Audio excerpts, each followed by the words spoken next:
If you guys haven't watched my videos for a while, I purchased this Jeep for 500 bucks. I stripped the whole Jeep down, rebuilt it, but now we're still having some issues. When I was out in the trail, the oil temperature on the trail spiked to 240 degrees.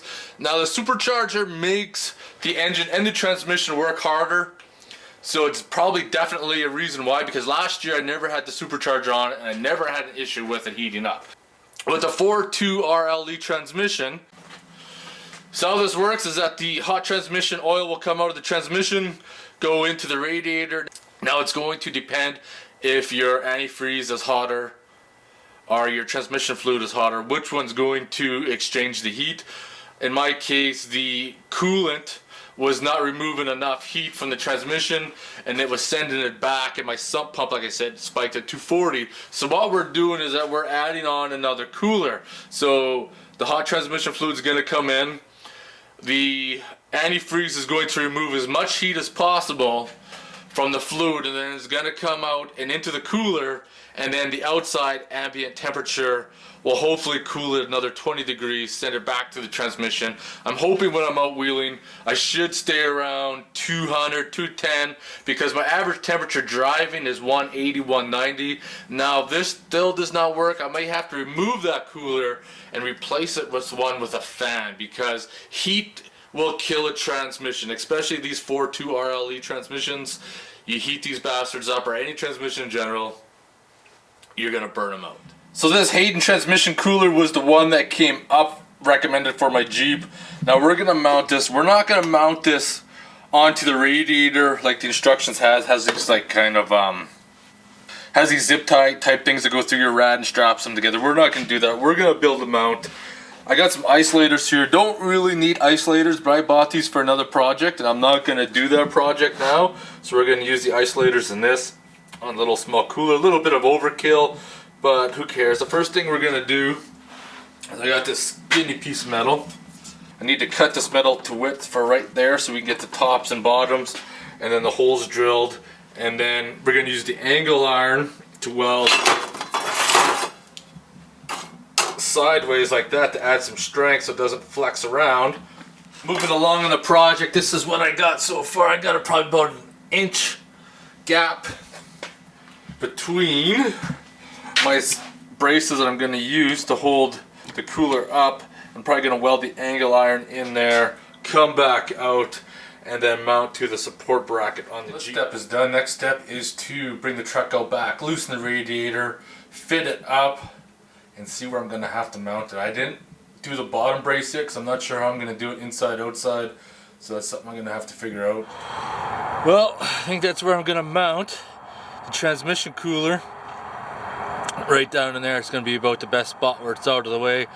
I'm just going to reattach my radiator now with a couple of bolts to hold it in place while we get this welded up, and we'll probably paint it tonight too. So what I'm going to do is that there's a hole in your rad support because I don't want to disturb that at all. So I found a bolt that was able to fit inside, cut it off, welded it in the angle iron. That way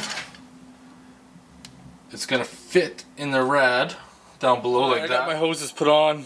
I just cut the hose in half because both distances are going to be pretty close. The only beef I have is with this line right here because it's going to have to make a bend. I might have to place it inside, see how it's going to sit, and take it out and put some rubber around it.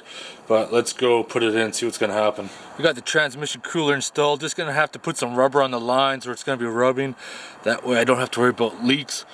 And then we're going to button up the rad, put the fan back on. We should be done this probably within hopefully an hour. Now the only line we need to disturb on this transmission is the transmission line on the driver's side. This is the only line we're going to take off because this line right here from the cooler is going to go into this side of the radiator. So it's going to come out of this cooler, run up to this cooler, and then this line on the opposite side of the cooler is going to connect on the transmission line back there. Alright, even with that little heater on, my fucking fingers are still frozen, so let's get this done quick. I didn't show hooking all this up because it's pretty straightforward. You got your pressure, you got your pump that's pumping your transmission fluid out. It's going to go into this side of your cooler, and then it's going to come out this opposite side, and this line runs up to my transmission cooler, and then the other side of the transmission cooler comes out, and then this line goes back to the transmission. So the only thing left to do is to start the Jeep up and verify that there's no leaks, and then double check the fluid and maybe add some. Well, I did have to add some transmission fluid to it, not a big deal. No leaks. Now we're gonna take it out for a rip just to make sure. Do you know what time it is? It's not motherfucking beer time, that's for sure. It's much too cold outside to be drinking beer. We're on the motherfucking rum. That transmission cooler's installed.